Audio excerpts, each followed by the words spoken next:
Amara and Jerry left Nairobi to study marketing in Korea and ended up working for a man people didn't talk about openly. Not because they didn't know him, but because they did. A man with money, power, and influence, yet he chose her. A student, no connections, no influence, just instincts. And what she did next changed everything. Part 1. Where it started. Amara grew up in the city of Nairobi, where everything moved fast. Ideas, people, survival. Her family wasn't wealthy, but they believed firmly in education. From a young age, Amara didn't see things, she analyzed them. A street vendor shouting meant persuasion. A crowded stall meant trust. She would sit near her mother's small business, watching customers, suggesting changes, and noticing what worked. That's when she understood something powerful. People don't just buy products, they buy meaning. So when she got a scholarship to Korea, she saw it as an opportunity. The scholarship letter didn't feel real. Her brother was the first to react. South Korea? Actual Korea? Her mother didn't smile. She just looked at Amara and said quietly, "You are leaving." By evening, the neighborhood had already decided how to feel about it. She's lucky. She won't last. People who go abroad forget where they came from. At school, it got worse. "Now you think you're better than us," someone said. Someone laughed. "Don't come back with an accent." It sounded like jokes, but it wasn't. It was pressure. And Amara carried all of it silently. Part 2. A different world. Seoul didn't welcome her. It challenged her. Seoul hit differently. It wasn't loud. It wasn't chaotic. It was precise. Everything worked. Trains arrived on time. People moved in straight lines. Even silence felt organized. Amara stepped out of the airport and looked around. Tall buildings, cold air, unknown language. "No one knows you here," she whispered to herself. It was terrifying and freeing at the same time. The first challenge came quickly: food. She stood at a small restaurant, staring at the menu. All Korean, no pictures, no translation. When it was her turn, the cashier looked at her. "Order." She froze. The line behind her shifted. Someone sighed loudly. "Next," the cashier said impatiently. She stepped aside, her face burning. She sat outside on a bench and laughed softly. "Okay," she said, "we start small." That night, she watched videos, learned basic phrases, and practiced quietly. The next day, she went back. At university, things were different. People were polite but distant. In one group project, someone said, "Let her present. Her English is good." Amara smiled. "I'll present," she said, "but I'll also lead the strategy." They didn't expect that, but when presentation day came, she delivered. Clear, confident, different. Afterward, someone told her, "You think differently." She didn't realize then how important that would become. Part 3. The moment everything changed. Months later, Amara gave a presentation that shifted everything. "Modern cities are full of people," she said, "but empty of connections." She showed real examples: lonely spaces, disconnected lives. Then she said, "We are building better systems, but worse experiences." The room went silent, not polite silence, but real silence. The kind that means something landed. A few days later, she got a message. Mr. Han Jaimin would like to meet you. Her friend reacted immediately. Don't go. Why? That man. People don't talk about him for a reason. Amara paused. Then she asked one question. Do you know what he wants? No. Then I'm going. Part 4. The Man with Power. If you like the story so far, please like and subscribe. Go to my channel to watch more. Thank you. Part 4. The Man with Power. His office sat at the top of a glass tower overlooking the city. Everything about it felt controlled, even the silence. Mr. Han didn't look dangerous. That's what made him dangerous. I watched your presentation, he said. You understand people. Then he made an offer. He was building a new model of assisted living. Modern, advanced, expensive, and failing. People don't trust it, he said. Amara studied the designs. Everything looked perfect, too perfect. It doesn't look like living, she said. He smiled. Exactly. Part 5. The truth behind the project. When Amara visited the facility, she understood immediately. Clean, quiet, empty. An elderly woman sat alone by a window. Do you like it here? Amara asked. It's comfortable, the woman said. Then she added quietly, but it doesn't feel like living.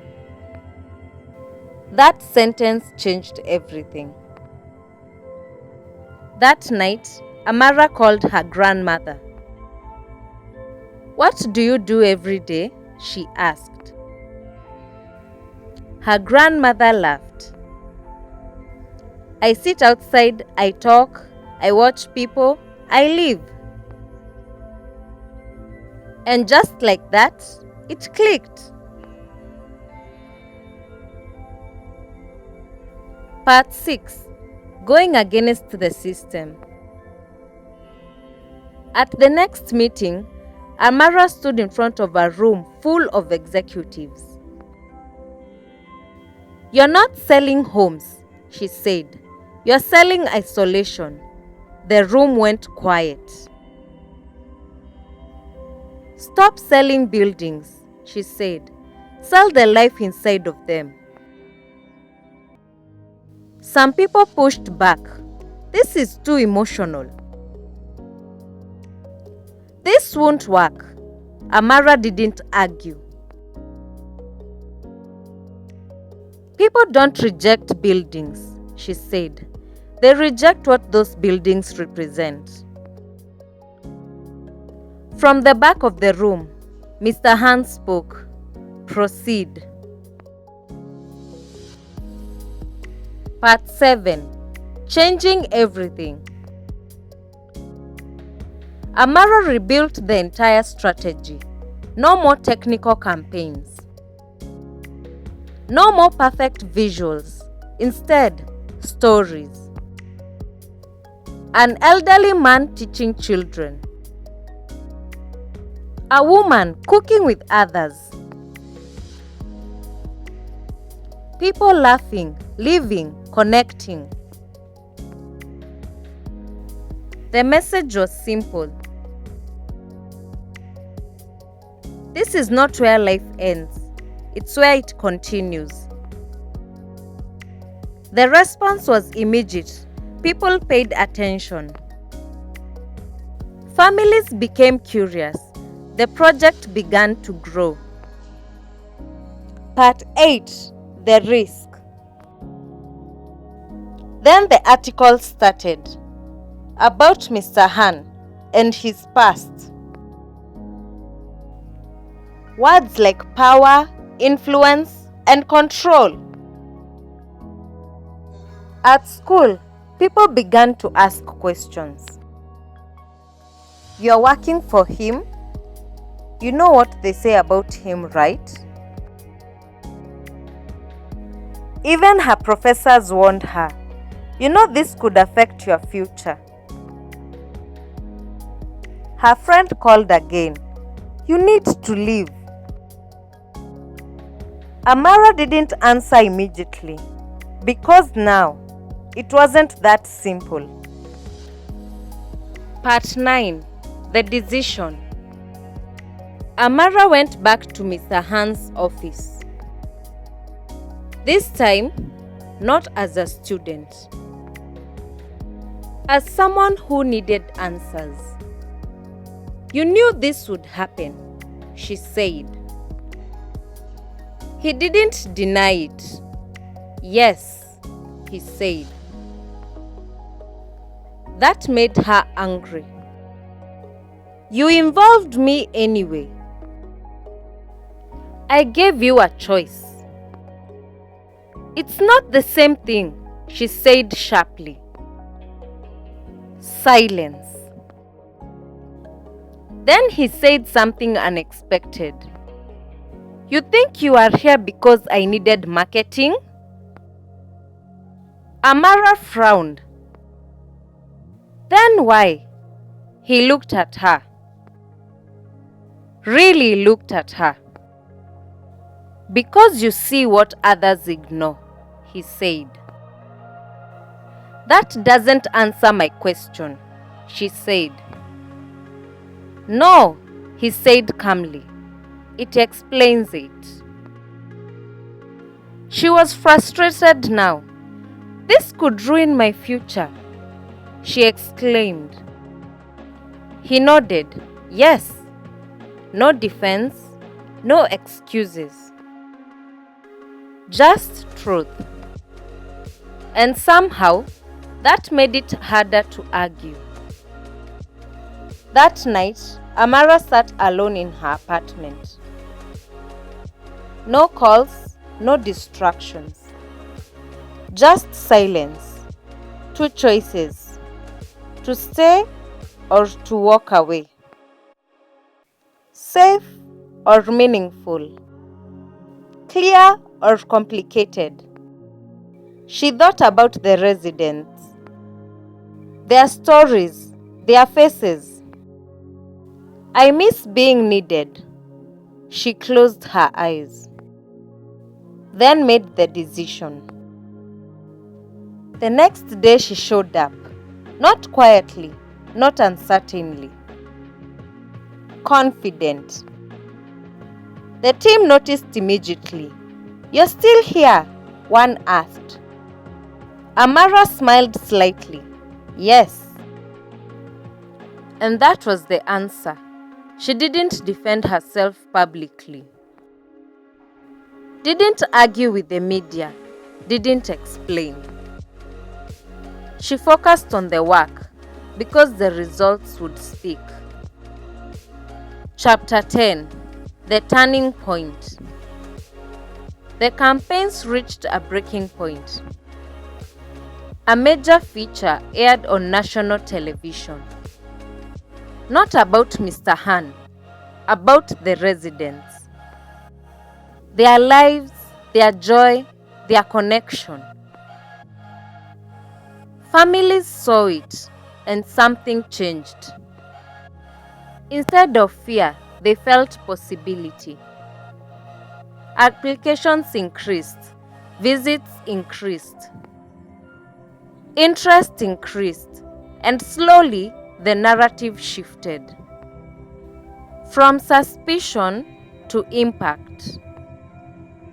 A few weeks later, Mr. Han called her in again. They held the meeting at his rooftop garden, which had a view of the entire Seoul city. This time, though, he looked different. Tired. "Let's talk," he said. Amara waited. "I won't be staying in this position," he said. Amara wasn't surprised. "But before I leave," he continued, "I want you to understand something." She listened. I have done things that I cannot undo, he said. No details, no excuses.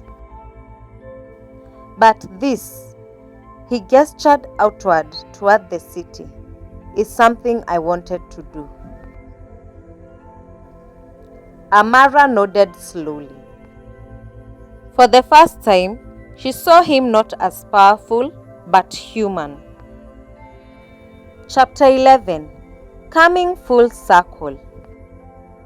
Years later, Amara stood in Nairobi again. But everything felt different. Not because the city had changed, because she had. She saw systems differently, opportunities differently, people differently. And she knew exactly what she wanted to do, not to copy what she saw in Korea, but adapt it to fit home, to fit culture, to fit people. Legacy. At the launch of her own project, someone asked her, "What did you learn from all of this?" Amara smiled, then answered, "People don't invest in buildings." A pause. They invest in the life those buildings promise. And somewhere, far away in a city of glass, people were still living because one girl chose to stay.